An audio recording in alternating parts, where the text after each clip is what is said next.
And at the Canadian Universities and Colleges Admissions Workshop is David from Northern College Timmins. Hi, David. Hi, how are you doing? I'm fine. How are you? Good. Glad to be here. Thank you. Thank you. So, David, would you want to tell our students something about, they keep asking all the time about, I want to go study in Vancouver, I want to study in Toronto. Do you want to tell them something about why they should come and study at Timmins instead? I would say that Timmins right now is probably the best place in Canada to launch a Canadian career. The government of Canada, as you know, does all these different statistics to follow the trends and population trends, and like everywhere, the basis of tying education and immigration together has been this mix of trying to attract the next selection of workers. And right now in Timmins, I would say that 30% of the workforce have to be immigrants by the year 2030 in order to kind of help that kind of aging population transition from the work life into retirement. Oh, that's amazing. So how would it work for a student? A student comes and studies at Northern College then? Yeah, the whole basis of the kind of approach that immigration has been taking is this idea that it's tied to this idea of immigration. So if you study 1 year, you get a 1-year work visa. If you study 2 years, you get a 3-year work visa. In both cases, you get a certain amount of points towards the permanent resident status, which helps the students transition into the workforce, right? So the basic idea is there. Now, within our case, it's sort of like 90% or 9 out of every 10 students finds a job within 6 months. And if they remain in the Northeast, the average starting wage out of our college is $47,000 a year, which is well above the national average for people who graduate from the colleges. Great. That's amazing. So the students should be excited. I hope students, you're listening to this.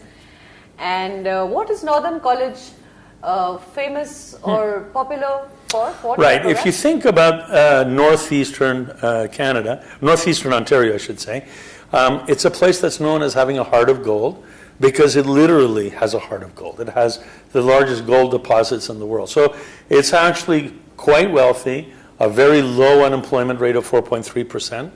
And there's all these kind of industries that surround mining for services, right? From everything from retail to restaurants to, hospitality, a variety of different industries that's quite hungry for work right now. So as an institution, we feed those. We have those kind of ties to local industry and ties to the local businesses so that people understand within the industry that the people who come and study are going to be, in fact, the future workers. And then we also have an entrepreneurship department, which international students have been very active in.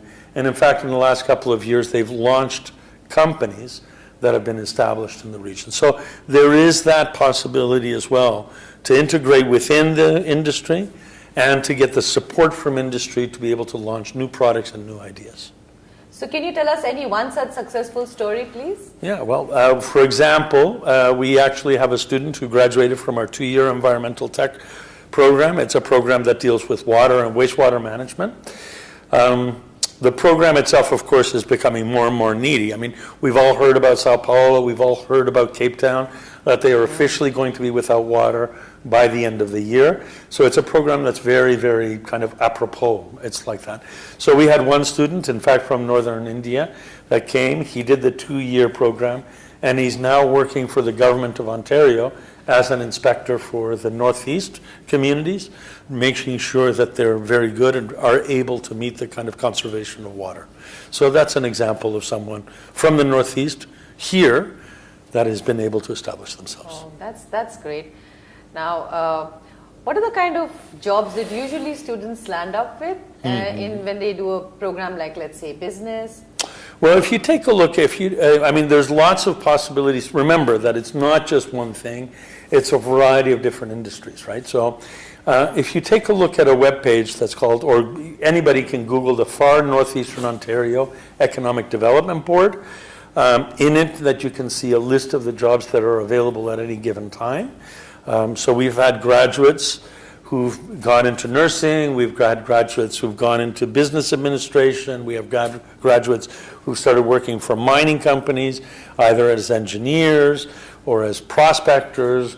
We have people that are working for a variety of companies in motive power. I mean, really, there's lots of possibilities of people in northeastern Ontario to be able to establish themselves. So I would take a look at the Far Northeastern Ontario Economic Development Board and just look for it, Google it, and you can see a list of jobs and what the possibilities are there.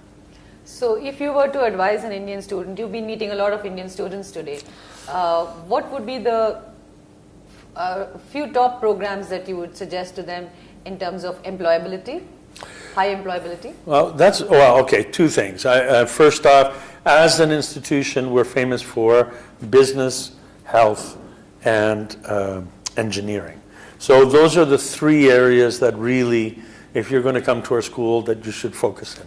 In terms of niche programming, those programs that everybody's kind of like looking to us for, it would be the health and engineering, especially anything related to the mining world. But remember that the mining world includes civil engineering, it includes mechanical engineering, it includes instrumentation, it includes, there's 66 different positions within that industry that are needed. And we have programs for each and every one of them. Right?